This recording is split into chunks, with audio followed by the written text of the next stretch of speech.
Okay, proceed. Okay, Bismillahirrahmanirrahim. Assalamualaikum and a very good morning to members. Today, we will have a discussion and presentation for this topic, government bailout and financial aids in striving liquidity issue during the COVID-19 pandemic. So, should it be big cap or SME? So, for today's presentation, we have two groups. Group 1 is Ami and Fatima, and Group 2 is Aimi, Yang, and Lukman. So, I will be presenting for Group 1. So, our main focus for Group 1 is big cap company. Next. Okay, the content of today's presentation is I will start with introduction and then the definition of big cap company, challenges faced by business during COVID-19, and why government should build out big cap companies, and finally we will share the recommendation and conclusion of this study. Next.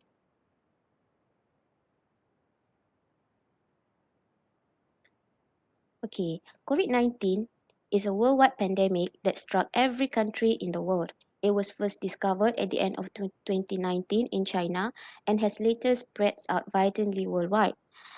The situation does not only disrupt the livelihood of people but also causing business and economic downturn as government impose restriction of movement to curb the spreading of this virus.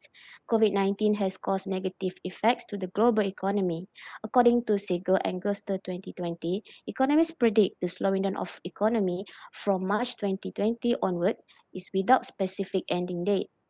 The restriction of movement such as social distancing, roadblock, and other enforcement has limited the movement of people and also the supply chain. Thus, it makes the business harder to be operate. Government across the globe are making big effort to help its people and the business activities which aims to revive the economy from collapsing.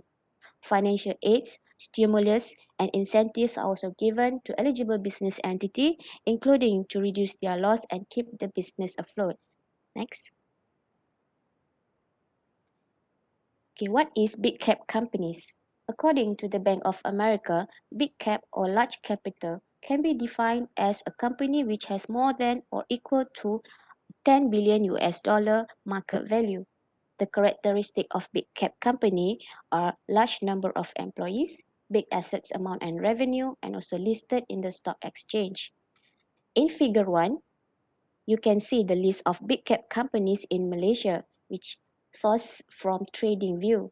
So number one on the top company is Maybank with market cap 94.28 billion and continued by Public Bank, Petronas, Tenaga Nasional, IHS Healthcare, Top Glove, Press Metal, CIMB Group, Hon Leong Bank, and Harta Lega.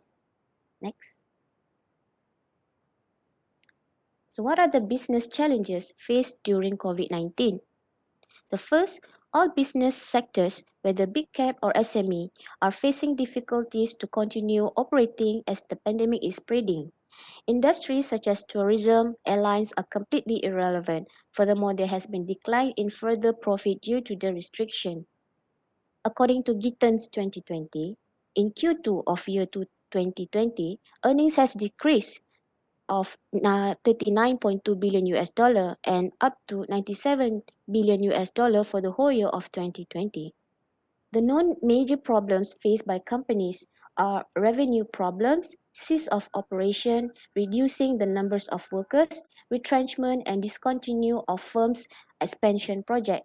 This has been studied by Wahyudi 2014, Craven et al. 2020, Smith Bingham, and Hariharan 2020. Next. So let's focus on the effects of COVID-19 by economic factor. As you can see here in diagram 1, this information from ECLAC, it shows intensity of the effects of the crisis by sector of economic activity. The most severe industry are tourism service, traditional cultural industry, commerce, repair of goods, hotels and restaurants, transportation, fashion and automotive. And the significant industry are mining, electricity, gas and water, construction, business services, financial, beverages, furniture and woods, chemicals and electronic machinery. And moderate effects of the crisis are industries such as agriculture, fishery, food, production for domestic market, medical supplies, medication, telecommunications, and packaging. So the reason uh, of this differentiation are moderate or the minimized effect to the essential products and services compared to tourism, transportation, automotive, or restaurant services. Next. So I will pass to my team member, Ame, to continue on the uh, next of the presentation.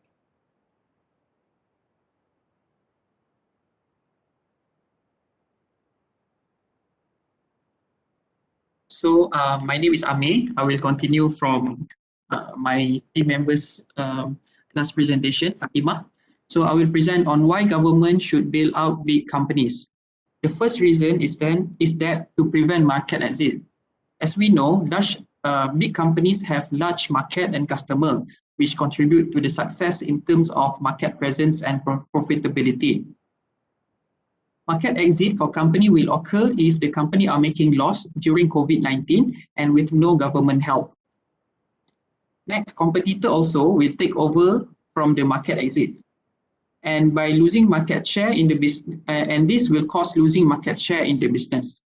For example, Tesco Malaysia was sold to Lotus through acquisition. The second reason is high tax contribution and corporate social responsibility, CSR. As we know, Malaysia corporate tax is at 24% for year 2020/2021 as according to Lembaga Hasil Dalam Negeri. And as for big companies, these are the tax contribution by companies. First company is Top Glove with fiscal year 2020. Top Glove paid around 600 million ringgit to the government in terms of tax. As for Maybank, fiscal year 2020, the amount of tax paid is around 1.94 billion ringgit. Furthermore, besides paying tax to the government, big companies also conducted corporate social responsibility to local communities. For example, 400 million ringgit donation was given from glove maker to Malaysian government to combat COVID-19. And also, big companies also provide scholarship award to Malaysian, for example, Maybank Scholarship Award. Number 3 is to prevent unemployment. With bailout, retaining employees can be done by the company. If cannot retain employee, at least can provide compensation to furlough employees. Asia already cut down 2,400 employees from overall headcount of 24,000 people. Other airlines companies seek financial aids from its government to maintain the business.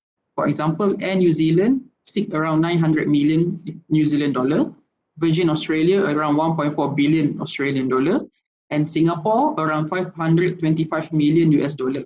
This loan and financial aid are used to maintain the business entity. Number 4, promotes new business ventures. COVID-19 has changed the landscape of business besides the fast technological change globally. This has made countries and companies to create new opportunities to help stabilize the economy and gaining profit. For example, French government approved 8.8 billion euro to Renault to develop electric cars. And Spain will use 13 billion euro setting up battery and electric cars factory using EU COVID-19 relief fund. So I will go to recommendation and conclusion. Big companies should be provided bailout and financial need, as it will expand and grow the business and other businesses in terms of supply chain. As we know, if we help big tech companies, they will also help their suppliers and also their customer in terms of business activity, and hence all members in the business activity will have profit and sales. Third one, with the money that they will get, big companies will set up new business and attract more investors. As I mentioned on previous slide, money given by government will be used for Renault to build electric cars, and Spain will use the COVID-19 relief fund to set up battery and electric car vehicle plant at their countries. And from here, it will attract more job opportunities to the local communities. As more new investment are being made in the local environment, more job opportunities will be open to the local communities.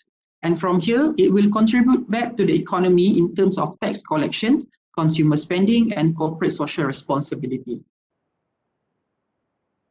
So this is our references.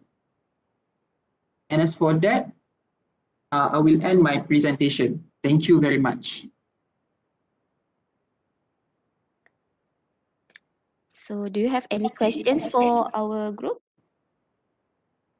Hi, Ame, Fatima. I have a question. Okay. So,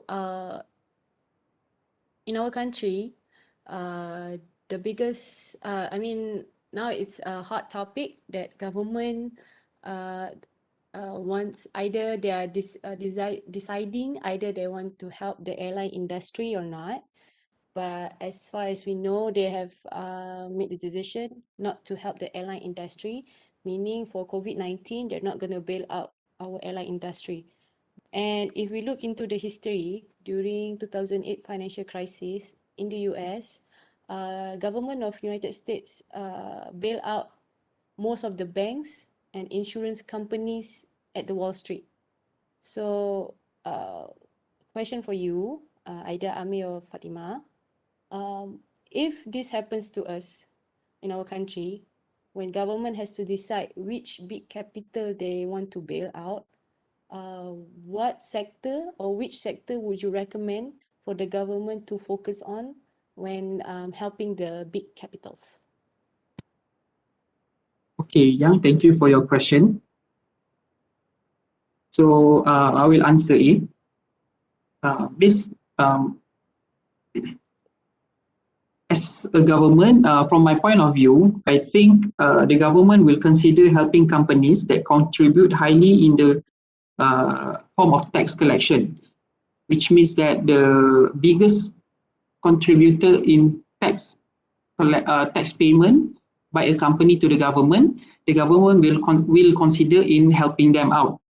As for example, government should help Petronas, which is our national oil and gas company, as Petronas is one of the biggest company in Malaysia, and at the same time has been providing income to the government for so many years.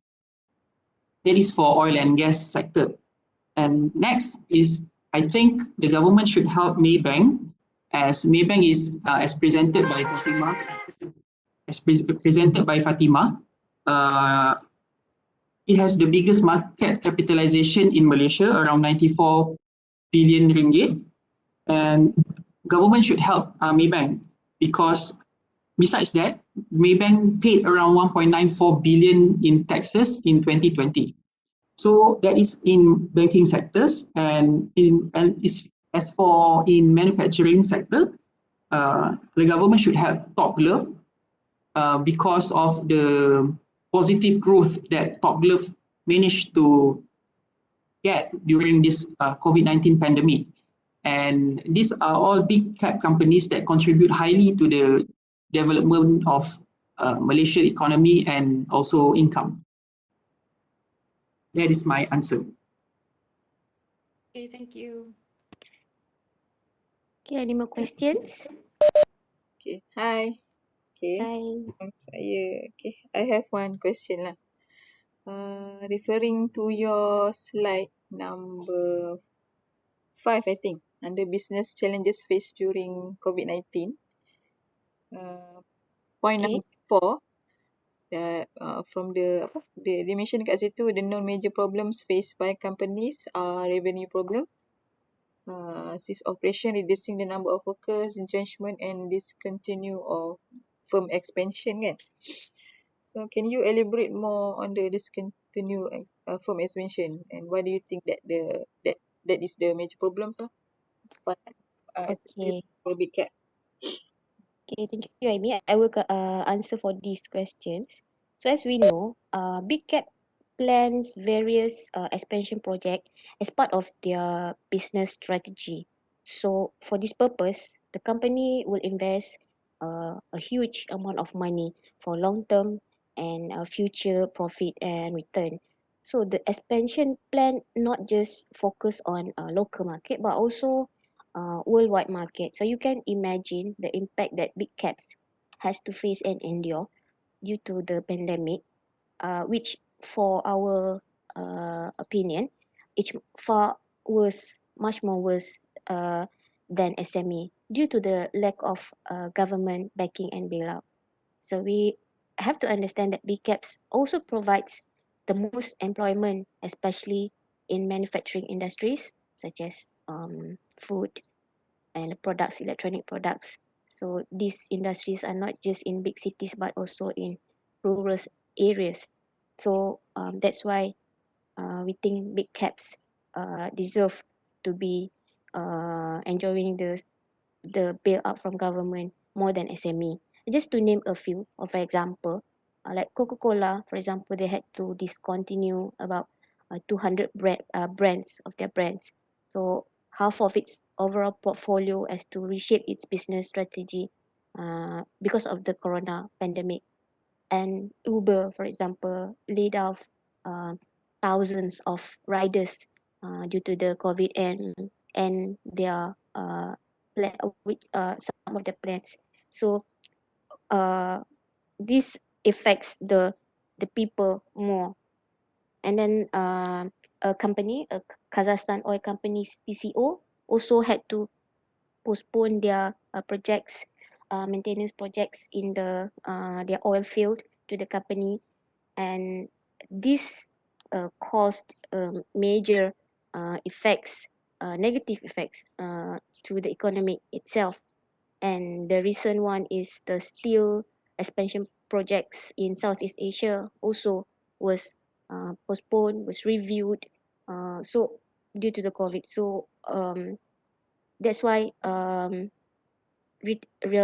discontinue of firms project is one of the, we think is one of the biggest challenges and one of the uh, challenges that give the most impact to big caps. Yeah, that's all. That's what I think lah. Okay, Okay. so if there is no more question, so we can hand over to the next group to continue with their presentation. Okay, noted. I'll pass to next presenter. I'll start sharing. Okay. Okay. Thank you, Fatima and Ame. Thank you. Welcome. Yeah.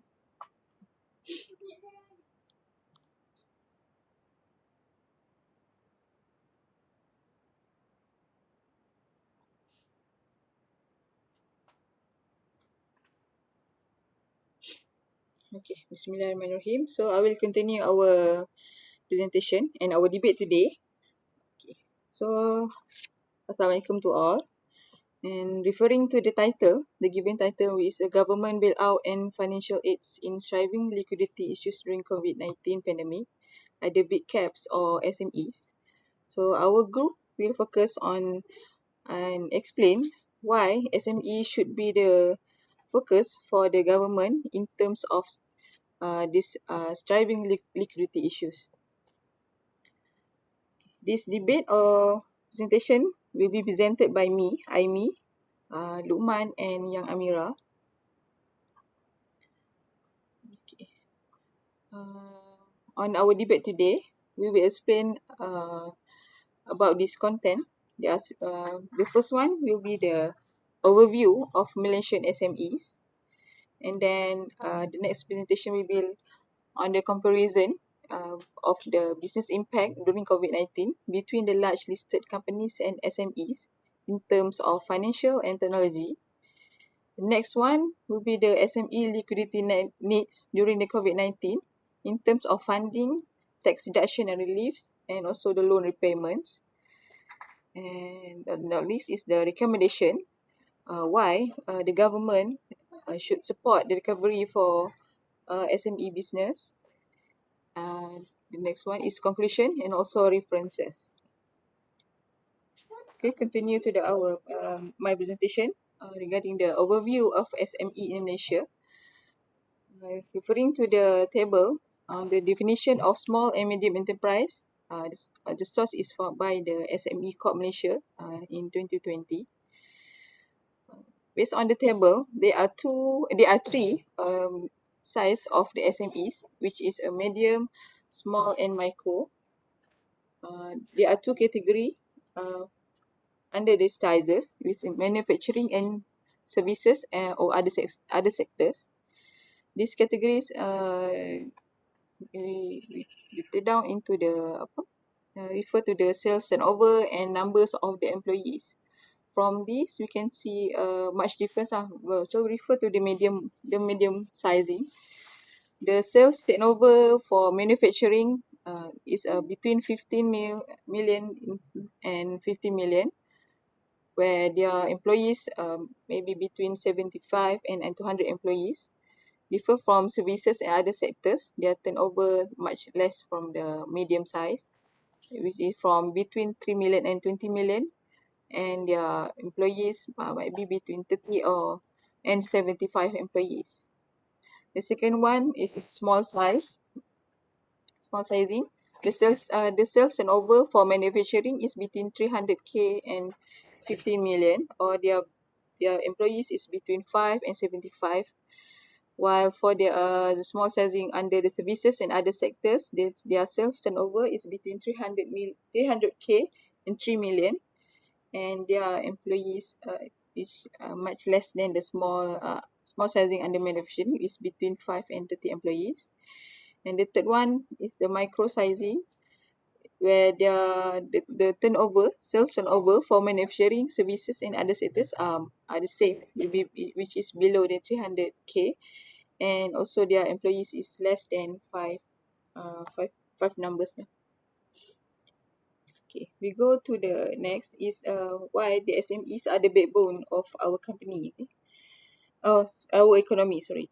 SME basically plays many roles in our company lah. They are not just businesses that contribute to Malaysia's economy, but also they play a role as economic multiplier, which is the point number one, which means they act as the powerhouse to the larger economy. So either as a supplier or a customer for a large firms. Next one is they also act as the entrepreneurial engines, where they contribute a large share of new job to the economy. The next one is community hubs, where SME actually played a huge role under this point, where over 9 of 10 Malaysians purchase item at small business at least once a week. Meaning SMEs is the core part of how we access the goods and services every day, in the supply chains lah. The last is the prior to this crisis, SME employed about half of workers in the private sectors.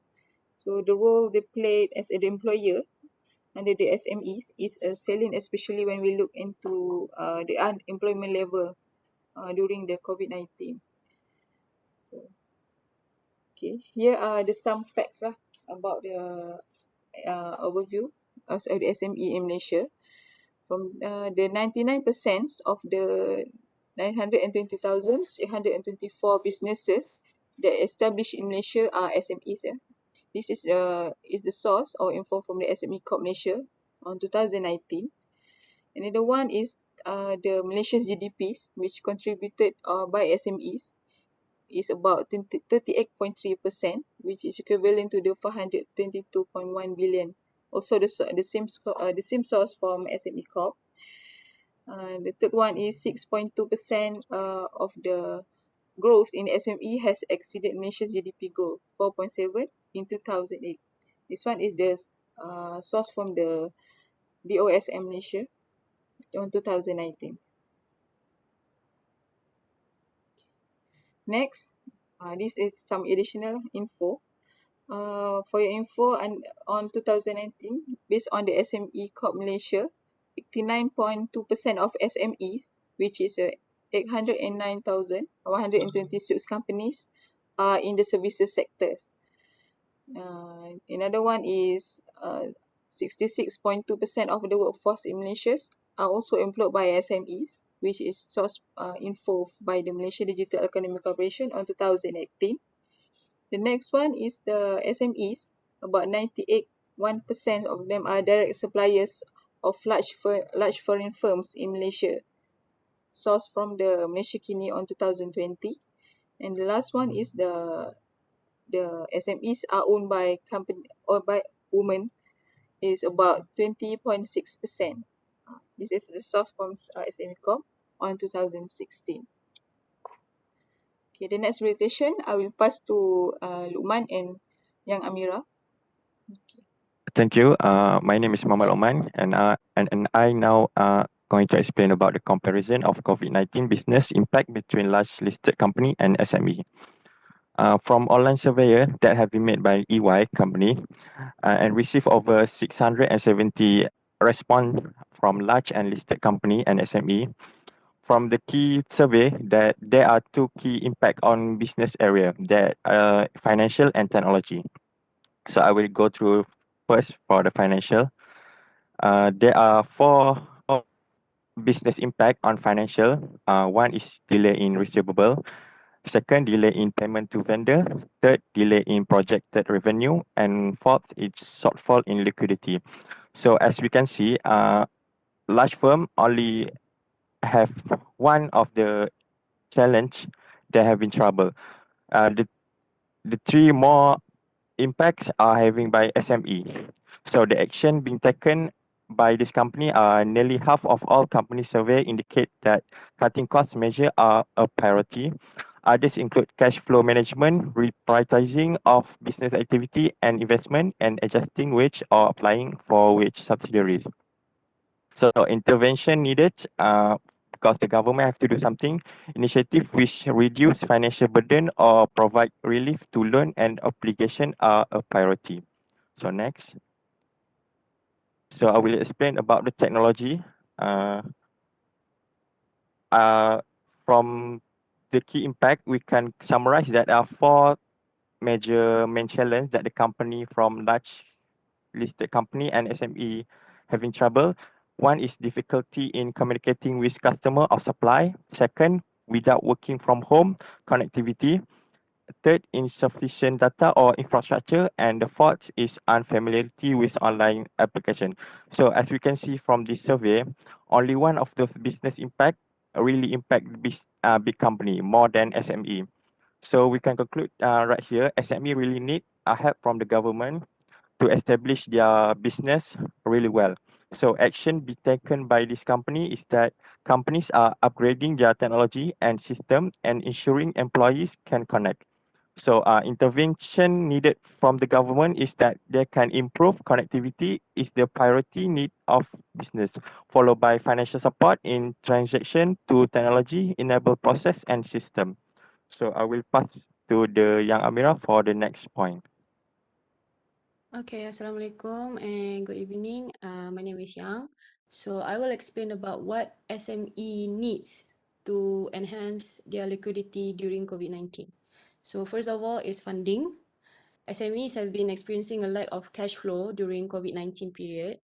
So this can be proven with the findings from spatial survey effects of COVID-19 on economy and companies conducted by the Department of Statistics Malaysia.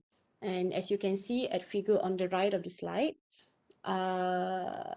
survey covered almost 4,000 companies and found that almost 67.8% SMEs reported no revenue during phase 2 to phase 4 of the MCO. Meanwhile, 12.3% managed to generate sales via online and 9.8% still earned their sales through physical stores. For companies that manage to generate revenue from physical stores are those industries that allowed by the government to operate during MCO, such as pharmacy, convenience stores, and much more. Nevertheless, this figure shows that SME's revenue has dropped significantly due to MCO restriction. Therefore, for companies reported with zero sales, they have to use other alternatives for sources of finance. So referring to the chart above, which is on the top right corner of this slide, from the same survey findings, it is found that majority, 68.9%, respondents used personal savings for operating costs and working capital during COVID-19 MCO, while 19.8% depended on loans and 11.3% on capital injections. So adding to challenges in generating revenue, SMEs also generally experience limited financing sources, which means they have difficulties to borrow from the banks. Mostly the reason is due to lack of collaterals, extensive documentation from the banks, and insufficient credit history.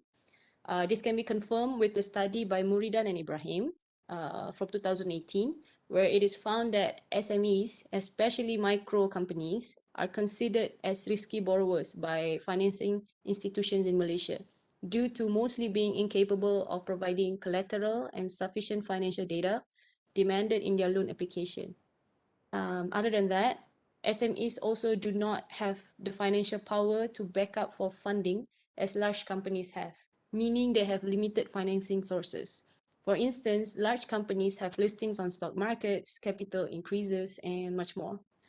But this clearly shows that SMEs requires funding either from themselves or the government to survive the COVID-19. Similarly, research by Ganto and Alias found that financial resources are the significant element that affects the SME success in Malaysia. Also, Shamsuddin et al. In 2017 found that financial and non-financial support by the government in Malaysia influences positively in SMEs' performance. So in the next slide, I will explain why SMEs needs tax deductions and reliefs in order to survive COVID-19. So intervention by the government in the form of policies such as tax deduction or reliefs during COVID-19 period are needed and crucial to SMEs business operations. Even if we look in the global situations, 2,000 businesses in 125 countries responded in the International Trade Center COVID-19 business survey and found that tax waivers, temporary tax relief, and financial programs would be the most helpful government measures for them. Also, summary of findings from the survey can be seen in the slide. Furthermore, the results of the survey are similar to Malaysian SMEs needs, which are tax deductions and reliefs. On the right side of the slide, you can see that according to the Department of Statistics Malaysia, in 2020, 67% of SMEs need a reduction in company or related taxes during COVID-19 period. Therefore, this shows that any money that can be saved from paying taxes and fees can help SMEs in terms of liquidity and cash flow. So next slide, I will explain why SMEs need assistance in loan repayments during COVID-19. Due to the MCO, SME has become like a paymaster because they have to pay their loans without having the means to do anything to earn their revenues. What buffer they have in terms of cash savings will be gone by the time the MCO is lifted.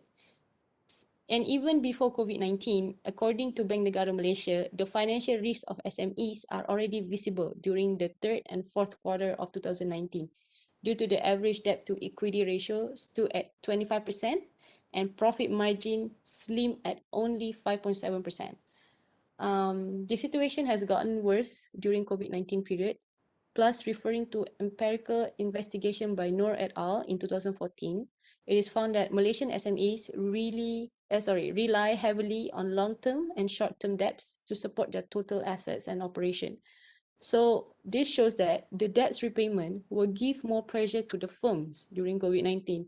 And also, it shows that SMEs need assistance in terms of loan repayments from the government so that they can have more liquidity and cash flow. And next, I will pass back to Lukman to explain on the recommendations. Okay, this is our recommendation to support the recovery of SME business.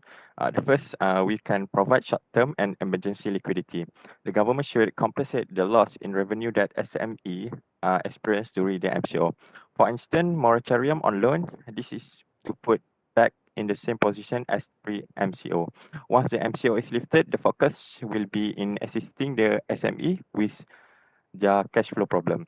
The second, we recommend that a requirement for obtaining fund needs to be flexible enough for SME to apply, including with the profitability requirement for high growth SME with proven cash flow.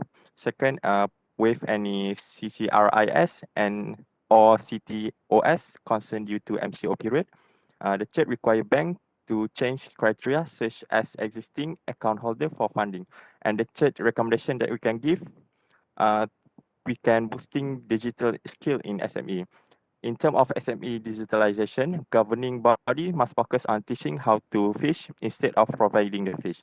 Such effort need to be further emphasized to expand to a new market with greater intensity. This will provide the liquidity means to drive growth. So I will pass back to conclusion.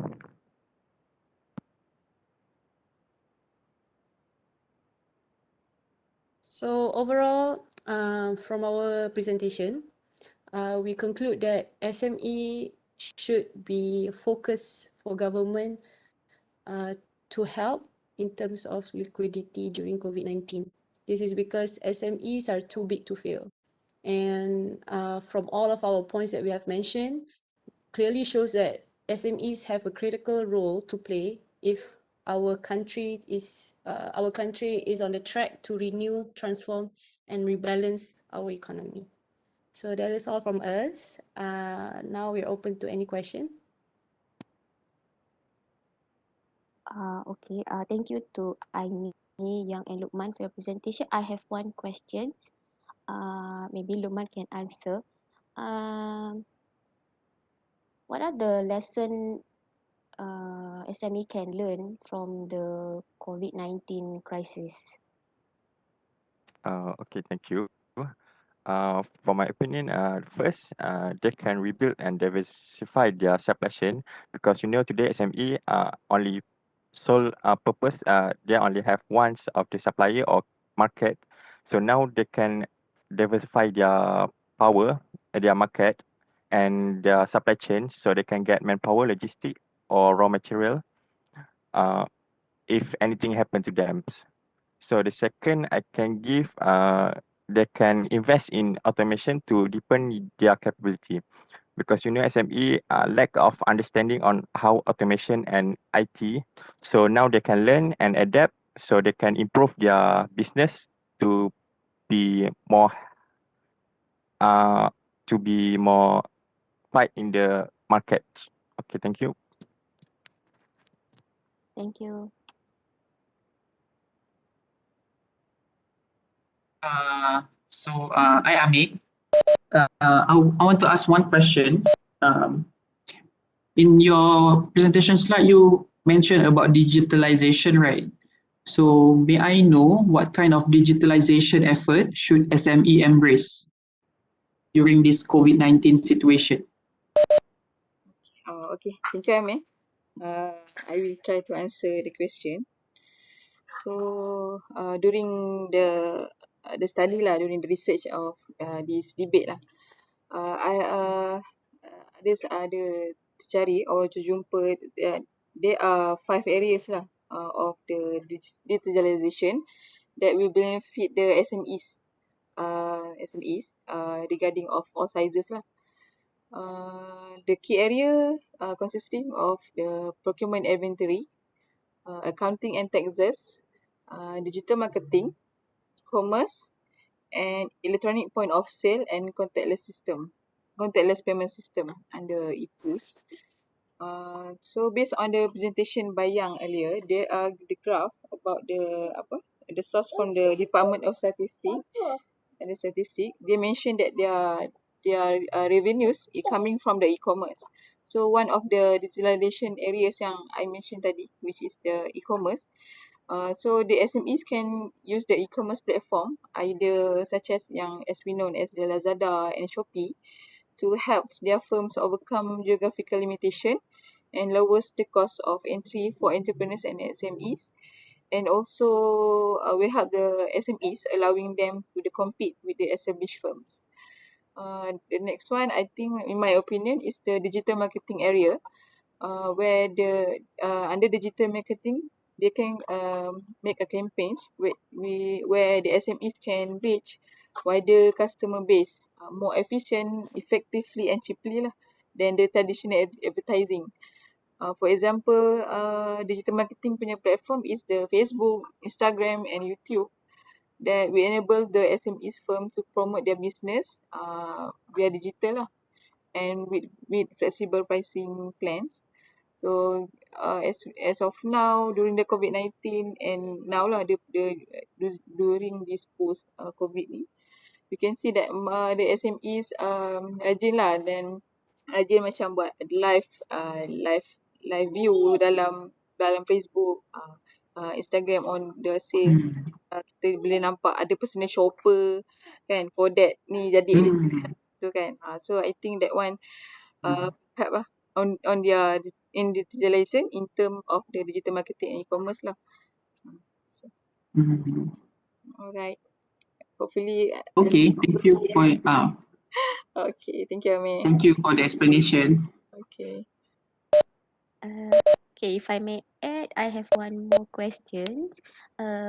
From the previous MCO, the government have provided numerous incentives and fundings to SME who is affected by COVID-19 compared to big cap.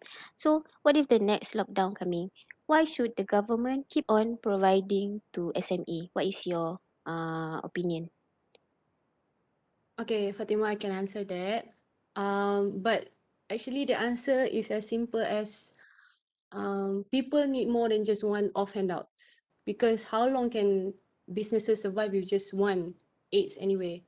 So even if you look at the hard facts, last year almost 200 businesses wound up even after receiving assistance, and around 2,000 SMEs went out of business and bankrupt during COVID-19 last year. And these facts are from New Straits Times. So it shows that cash aid, 6-month moratorium, and all the other initiatives initiated by the government must continue, especially every time they implement MCO. For example, like now, they just announced MCO in several states this Raya month, right? So government must compensate to SMEs every time they implement MCO. And if we compare to the big caps, the government shouldn't have used taxpayers' money to save, let's say, wealthy oil and gas company, wealthy bankers. Because in fact, if we look at Malaysian airline situation, how much did government got back for every time they used to rescue the airline industry? But imagine how many times food hawkers out there from Pasar Malam, from Bazaar Ramadan have to rely on deliveries, or we call tapau, to generate revenue when MCO is initiated. Plus, with the small margin of revenue, they still have obligation towards loan repayments and all other expenses, because the automatic moratorium was just for 6 months. So if there is only COVID-19 without MCO, that should give lesser impact towards SMEs, and it could be sufficient for a fresh start for them. But this MCO is a game changer for SMEs. So government should continue to be proactive in helping SMEs until this COVID-19 situation is stabilized. Okay, thank you, yeah. Welcome. I think no more questions from our group. So both groups have presented their points and Q&A. So maybe we can open the session for any additional points that members want to share.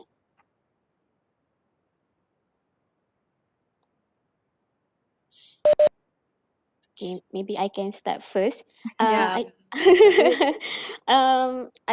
I agree that if we look at the local perspective, yeah, SME need more than big cap. But if we look wider than that. For example, mask, you mentioned just now, mask is not giving revenues to the country for how many years already. So we shouldn't bail out mask in this tough time of the pandemic. But at the same time, transportation, especially airline, has become a crucial need worldwide. For example, not to transport people because, of course, for due to the travel restriction, for the shipping and transporting goods, medicine, vaccine, other medical or food aids to areas which are, yeah, they are not easily accessed, such as big cities. So in this case, a lot of passengers transportation has been converted into cargo. For example, airlines, a lot of Asia and mass cargo, mass passenger aircraft, they are now bringing goods. Not people traveling, but goods are traveling on the passenger aircraft. So it switched due to the condition and due to the demand. So if you look at that, if we look at that point of view, I think government should also consider to give aids to big caps in this kind of situation. This is my point of view lah. So maybe others can add.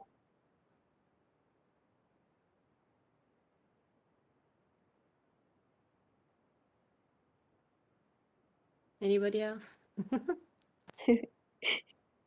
Maybe members want to add why government should help big caps and why government should help SME instead.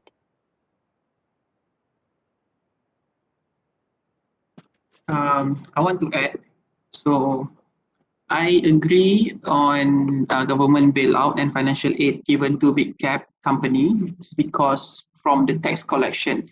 So maybe before COVID-19, the business is good for big cap companies. So from the good business, they pay a lot of tax to the government, as I mentioned in the presentation slide, around 24%. So the contribution of the big cap company to the Malaysian economy is very high. And when COVID-19 happened, it is unplanned, and no businesses in this world is prepared for the biological hazard like COVID-19.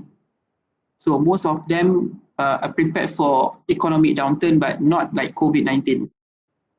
So my point here is that government should help giving bailout and financial aid to big cap companies during COVID-19 situation, as big cap company have historical payment of high tax to the government.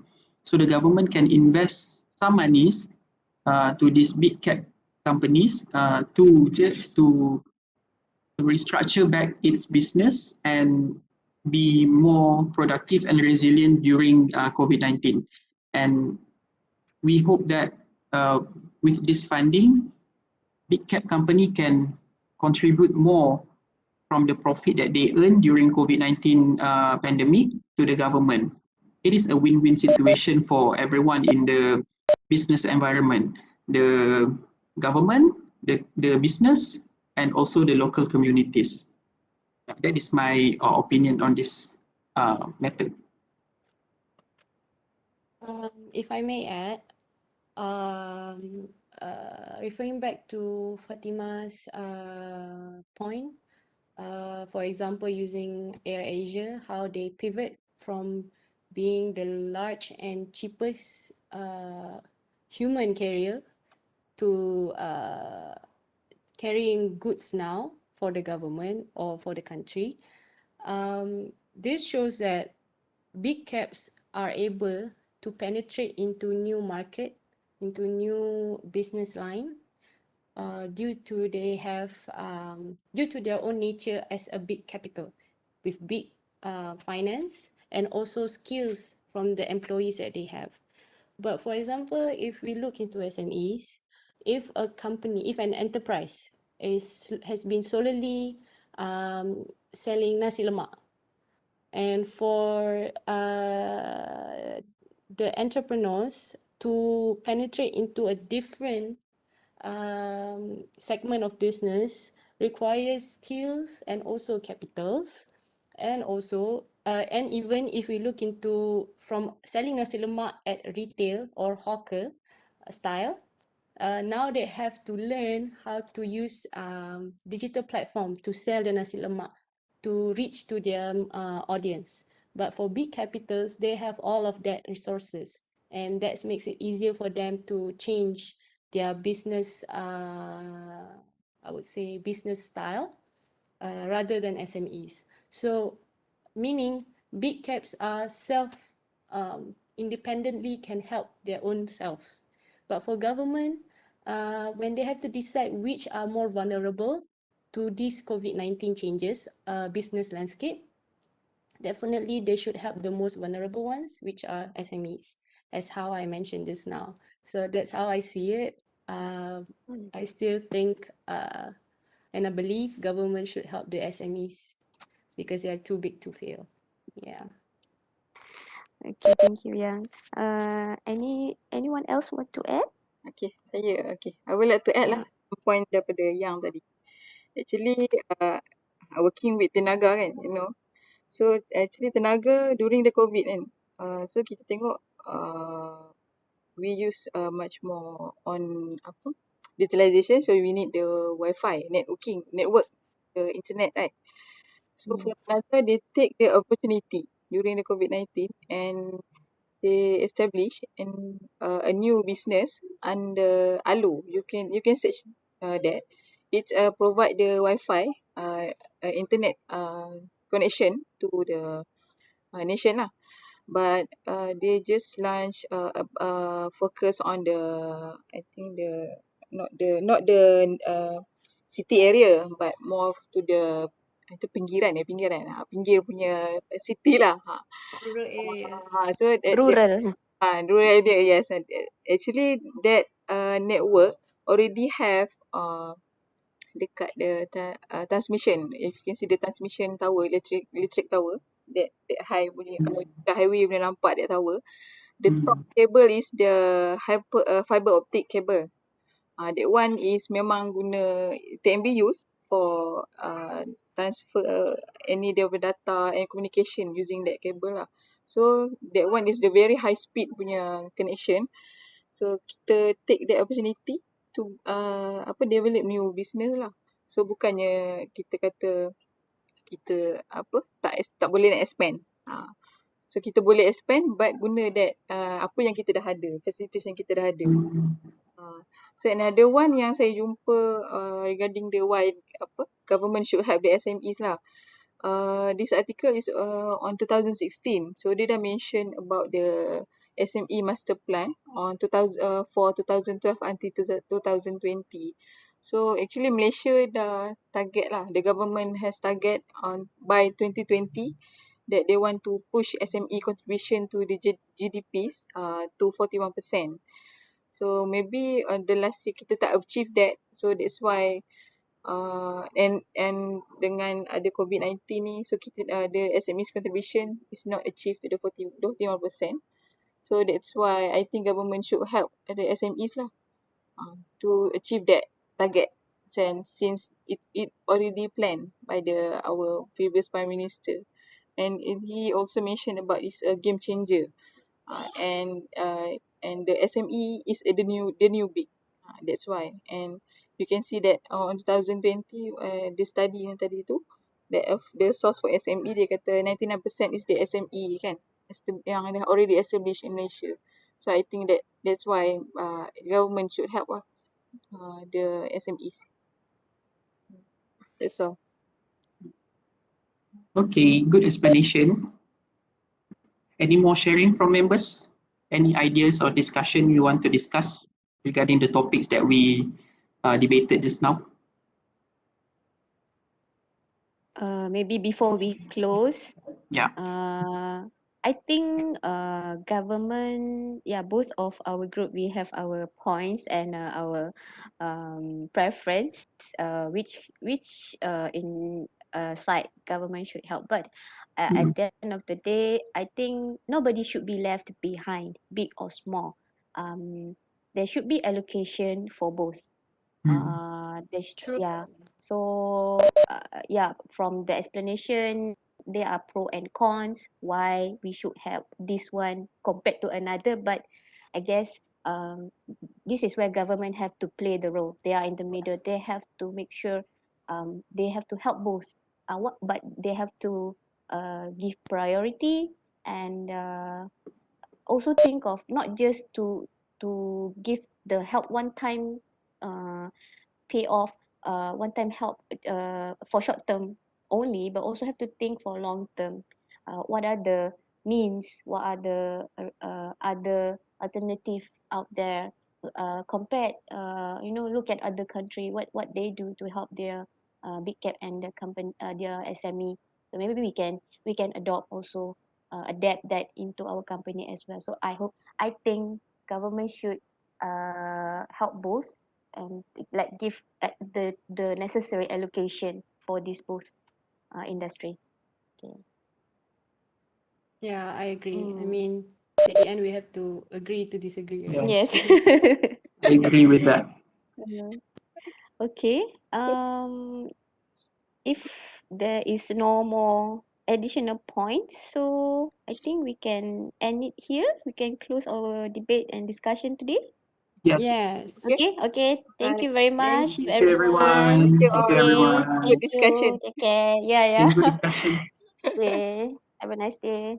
Okay, Alright. thank you. Bye.